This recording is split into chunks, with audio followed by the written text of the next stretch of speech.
Evening. Ooh, I'm gonna make it quick. I'll tell you why. It's really cold in my car and it's raining, so I'd quite like to get home, but obviously I can't disappoint my loyal audience of 108 subscribers. So what am I here to talk about?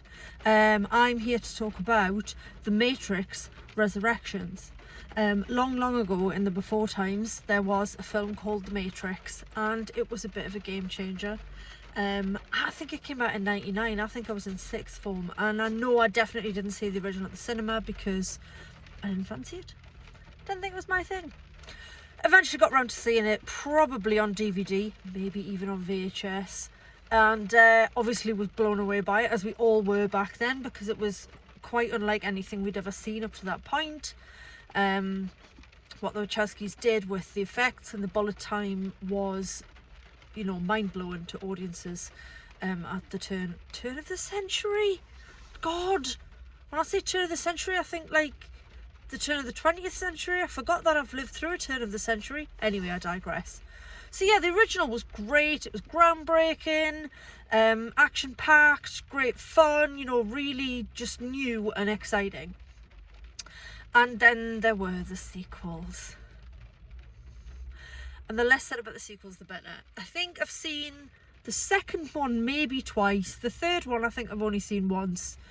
And I don't really remember a huge amount about them. I think the second one's got some okay bits in it.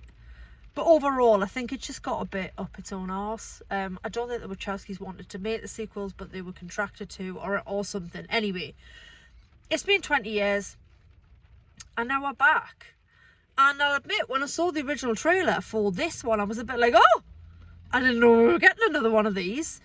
And luckily, with the gap and the time, you can remember the original fondly. You can kind of disregard the sequels and you can just go on and enjoy this. I did enjoy this.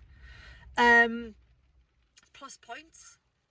Keanu Reeves is amazing at what he does, which is, I mean, standing around looking baffled a lot of the time and then doing really good fighty. So that was good all over again.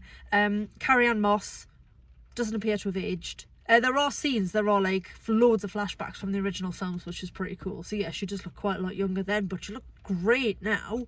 So she's back. And then there are the introduction of some new characters, and the two new additions to the cast that stood out to me the most, for a completely ridiculous reason, were Neil Patrick Harris, who plays Thomas Anderson's therapist, because obviously he's back in, you know, the whole point of this is that Neo is not Neo, he's Thomas Anderson, he's back living his life in the Matrix, doing as he's told. He's a video game designer, and the Matrix is something that he made for a video games company, and he's just very much back on the treadmill of being a good boy and being obedient and, you know, living in that place of just being controlled but also an easier life mentally. So Neil Patrick Harris plays his therapist. The other new member of the cast that I really loved is played by Jonathan Groff, and he's Thomas Anderson's business partner at the video games company. And the reason this really pushed my buttons and made me smile was because both of them are in Glee. Now, I've been rewatching Glee from the very beginning with my daughter, and obviously I know Neil Patrick Harris from back in the day, Doogie Howser. Obviously I know he's in How I Met Your Mother, and he's in Dr. Horrible's Sing-Along blog, and he's host of the Golden Globes and the Tonys and stuff, and he's an incredible stage actor. And then Jonathan Groff is in Glee, is also an incredible stage actor, is the voice of Kristoff in the Frozen films, more recently was in the brilliant Netflix series Mindhunter. So he's just a cool guy, and seeing those two, when most recently I've seen them belting out some big show tunes in Glee, really sort of tickled me. But they were both absolutely superb in their roles. Like I say, the original leads of Carrie-Anne Moss and Keanu Reeves back on top form. All the other supporting characters really interesting. Negative points, if I have to pick some, it's still a little bit worthy and a bit up its own arse, and it's still a little bit like, you know, staring off into the middle distance and, you know, talking about quite silly things in a really serious way. And what you find is much the same as with the other ones, or this is how I felt, is like when they're actually in the real world and it's all drab. I mean, it's a bit better than, the drab bit's a bit better than the drab bit was the first time around, but you're still like, oh, just go back into the Matrix. Go and have a fight. Go and throw someone through a roof. Go and punch someone through 3 walls, because that's really what you're there for. But yeah, if you're a mega fan, there's probably a lot more nods to the original than I picked up on. But the ones that I did spot, I really enjoyed. Did it need to be made? Probably not. But it's kind of a nice homage to the spirit of the original, and kind of cleanses the palate after the sort of bitter aftertaste left by the 2 unnecessary and below par sequels. So yeah, I had an enjoyable couple of hours. Enjoyed the big action sequences, very much enjoyed NPH and Jonathan Groff, and yeah, just a fun way to spend a couple of hours, especially if you are a fan of the original.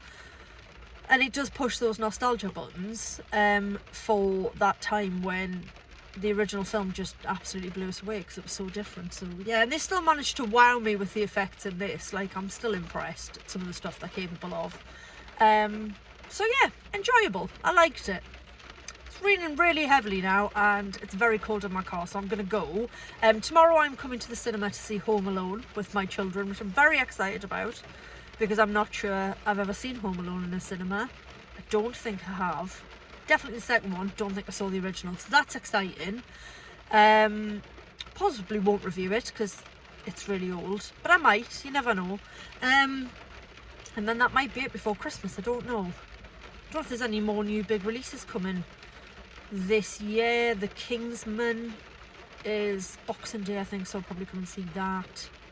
Yeah, one more thing before I go, even though I said I was cold, and I am. Apparently it's completely acceptable to just check your phone during the film now. There was a couple sat along the road from me, and every so often she'd like reach her hand over to the empty seat next to her and just pick her phone up and have a little look, and I'm thinking, what do you need to look at? Put it down for 2 and a bit hours, man, come on!